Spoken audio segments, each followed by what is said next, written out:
Hello everyone, and you're so much welcome to today's tutorial, and I still remain your shoemaking made easy tutor Odurole Mojibola. Today we're going to be learning how to make this beautiful trendy men's sandal. I'm going to be showing you how to line and how to put it together. Sit back, I'm gonna be right. So now that we already have the pattern, we are going to go ahead and create our hopper. So just go ahead and outline all of the upper. As you can see what I'm outlining here for this particular part of this pattern, don't forget that is a trendy men's sandal that we are creating. And now that I have this, by the time I want to outline for the second leg, I'm going to be turning it this way.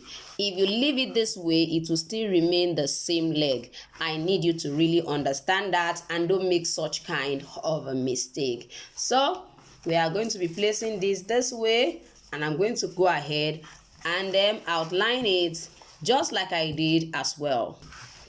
So now that I've outlined the two, we are going to go ahead and outline the second part of the pattern. Don't forget our trendy men's sandal has two different upper pattern design. So I'm going to position this way, outline it. When I'm outlining the second upper pattern, or this part for the second leg, I'm going to definitely turn it this way. Please ensure you don't forget to do this. Yeah, you can see what we have now. The next thing is to go ahead and trim them out.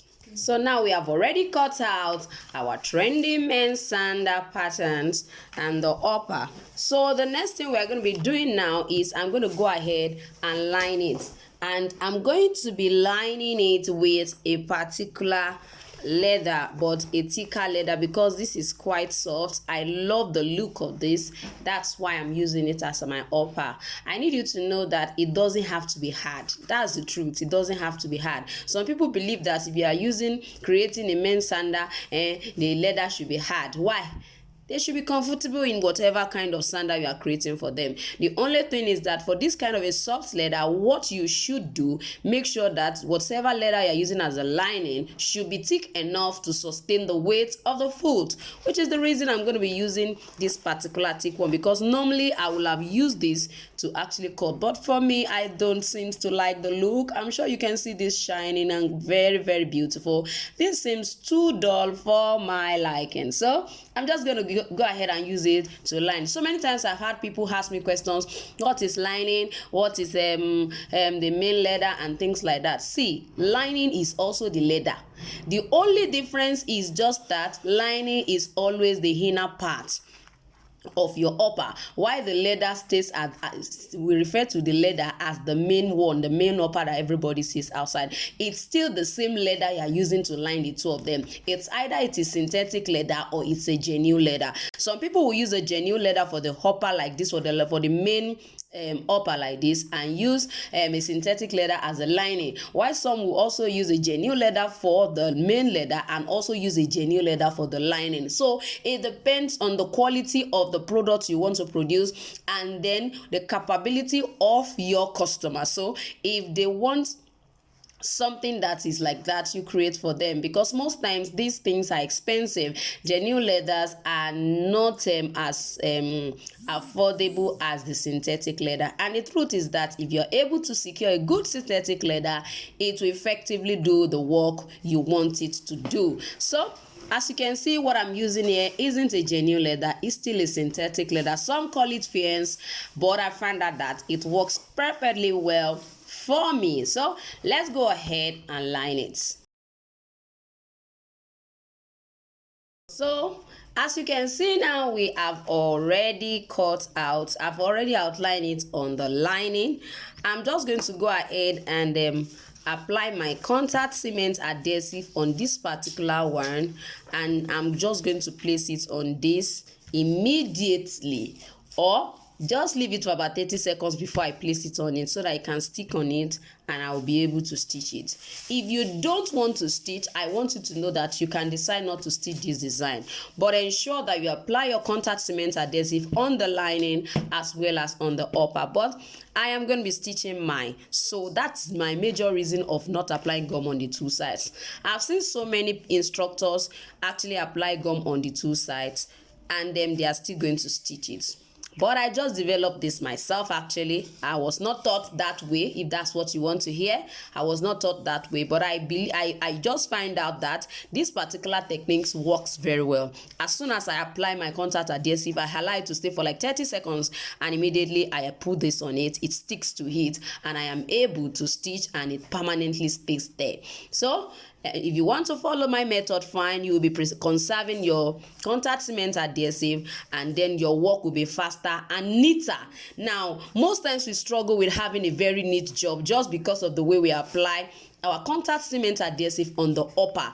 If you are not intending to actually stitch it, that might actually be needful. But if you don't, if you are going to if you're going to stitch, then just apply on the lining, and you'll be amazed that by the time you place your main leather on it and stitch it, it will be neat. So let me go ahead and apply my contact adhesive. So now I've applied it. I'm not going to allow it to dry. Now if I touch it, you'll find out that you can see the gum still sticking to my fingers. So I am just going to go ahead and place it immediately or 30 seconds after.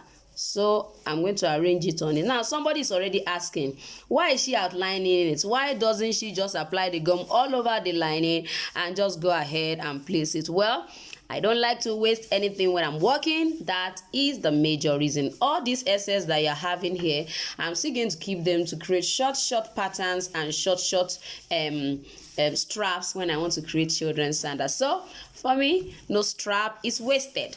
So as you can see the way it's laying very flat and okay, and it will not remove.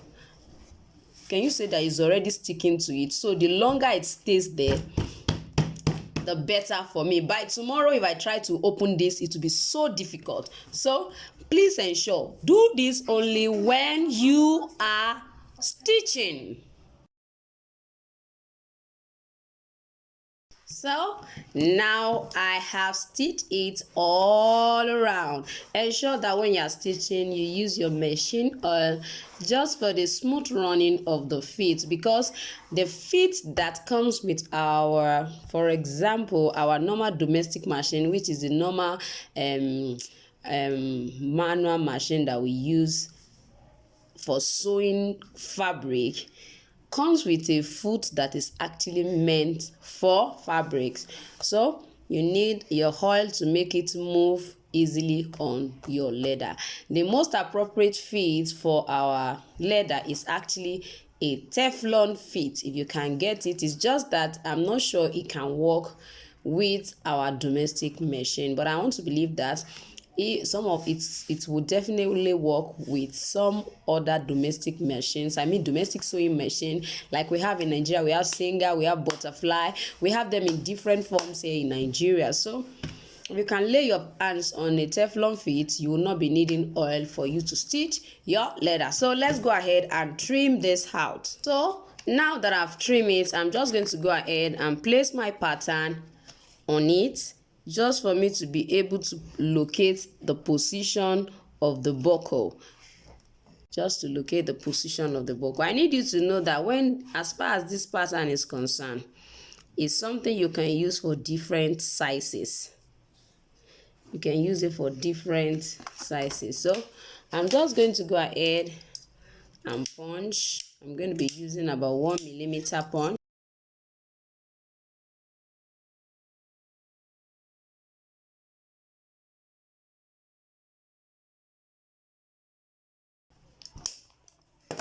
So I'm going to be using this particular buckle. I think this is quite big. I'm going to be changing it. So as for the buckle, I just cut a little strap, punch at the center, and I'm going to be inserting it this way.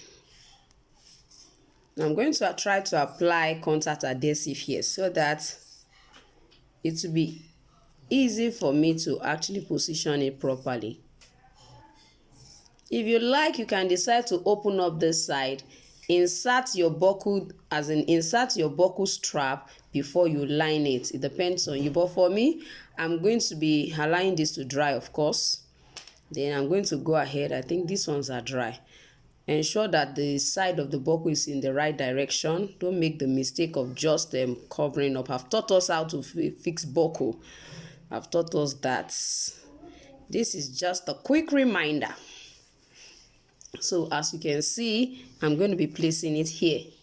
So the second one, I'm going to also be placing it here. So I'm going to be using a rivet to hold it down. So let's go ahead. I'm going to use this side. I'm using this in between and not this outer part. So I'll just let it be a bit close. If you want to use this outer part, you can actually use it.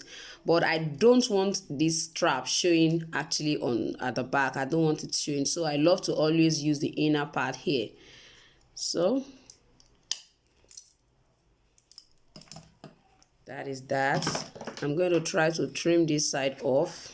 You can see you're not seeing anything. So here is my rivet.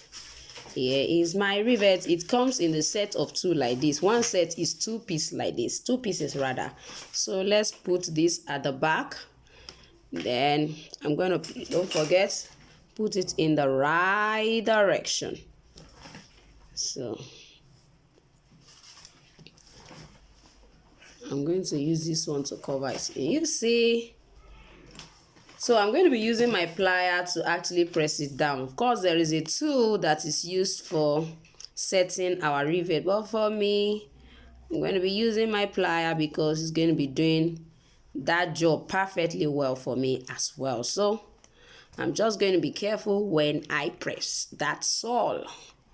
Just be careful. Now you have to be careful. You can see what I'm doing. You can see I've been able to grab it that way. Just going to press it down, because if you say you want to use hammer to press this, you might end up breaking the buckle. So you can see the way it's positioned. I'm going to do that for this and the other side of the pattern. So we have our buckle fixed already for the 2 sides, for the left and the right leg of our Trendy Men Sandal. So let's place our pattern on this to get the location for where to punch.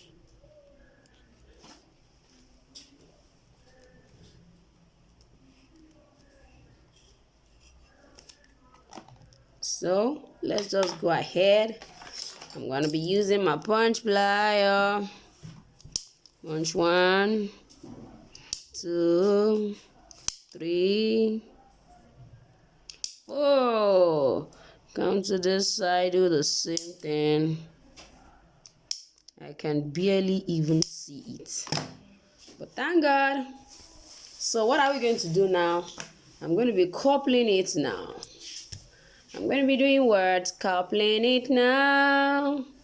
I think this is quite much. I need us to see. So I'm going to be doing this. So I'm going to be using the last part. Yes, I'm going to be using the last parts of that buckle opening. You can see that we are not seeing that buckle, that strap, that is that SS strap here.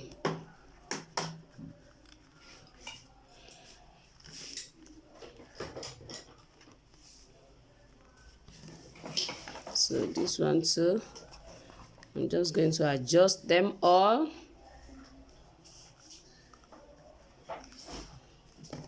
Hula, it's ready. Hula, hula, hula, hula, hula, it's ready. Hula, hula, it's ready. You can see what we have now. So the next thing we're going to be doing now is we are supposed to have a strap here. So you can decide to use a rivet to actually put that strap that we have at the back here. You can also create this just like this. Now you can see what the final product look like. Don't forget to subscribe to my channel, join the membership, and enjoy extra values. Thank you so much. I'm gonna see you next time. Bye.